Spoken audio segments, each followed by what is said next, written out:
ladies and gentlemen, and welcome back to another off-the-cuff book talk. This time it's going to be The Wise Man's Fear by Patrick Rothfuss. This is the sequel to The Name of the Wind and the second book in the Kingkiller's Chronicles. This particular edition has 1,107 pages.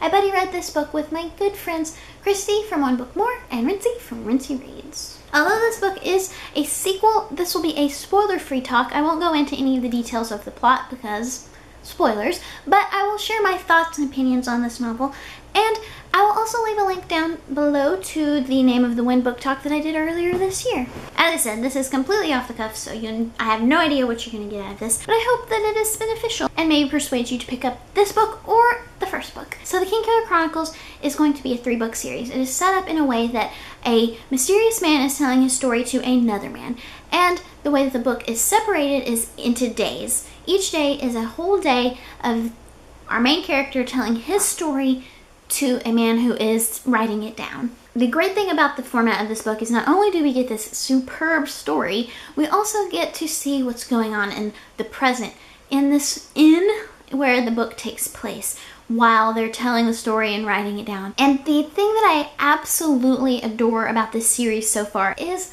the emphasis and the importance of storytelling, the power of storytelling, because the whole premise of the novel is about this man who is in like maybe his mid-30s, who's pretending to be a simple country innkeeper. But in reality, he is a man who these grand tales and legendary stories are told about, and he's a pretty young man, and he is assumed to be dead. And we hear some of these grand stories that people have to tell about this man. Naturally, they have no idea that the young bartender innkeeper in front of them is this man. But the chronicler recognizes him in the first book and requests to take down his story. As I said, the second book is the second day of the story. The first book went through most of his young life, like his childhood, till about maybe 15 or 16, and then it continues from there. He's still pretty young in this book because in reality he's still a very young man, especially by our standards. I haven't read an abundance of fantasy novels, especially ones of this size, because I find that they are intimidating to me for no good reason. But while this took me 2 months to read and has the love to show for it, some water damage from reading by a pool and such, I don't regret any of the time that I spent with this novel. I will say that the first book is nearly perfect in my opinion. It got a little slow and felt a little off from the rest of the book towards the end of the first book, but other than that, it was excellent, superb storytelling. This one was still really good storytelling, but there were some highs and lows in this one. I do find that this book has a university setting, a boarding school-esque setting, and I do find the parts of the story that take place there a little more interesting, but that's just personal taste. But some of it felt a little contrived, it was this happened, and then all of a sudden this happened, and then all of a sudden this happened.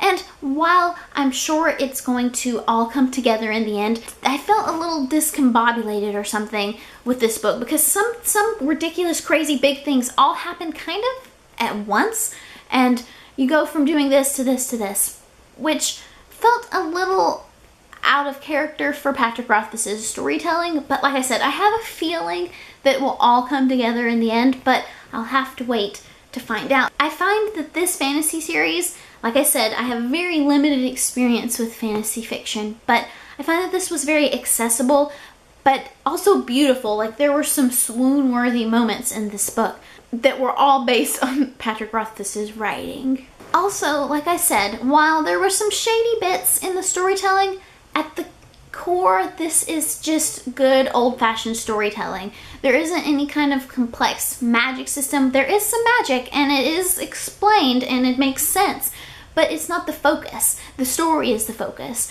and I personally love that. If you find fantasy intriguing, but kind of get bogged down by really intense world building or magic systems, and you just want good, beautiful writing and good, solid storytelling, I would highly recommend the Kingkiller Chronicles. It is a time commitment, I will admit it, but I find that it's very worth it if you're interested. I think that's pretty much all that I have to say about The Wise Man's Fear. As always, please feel free to share any of your thoughts in the comments below. Thank you all so much for watching, and I hope to see you soon with a new video.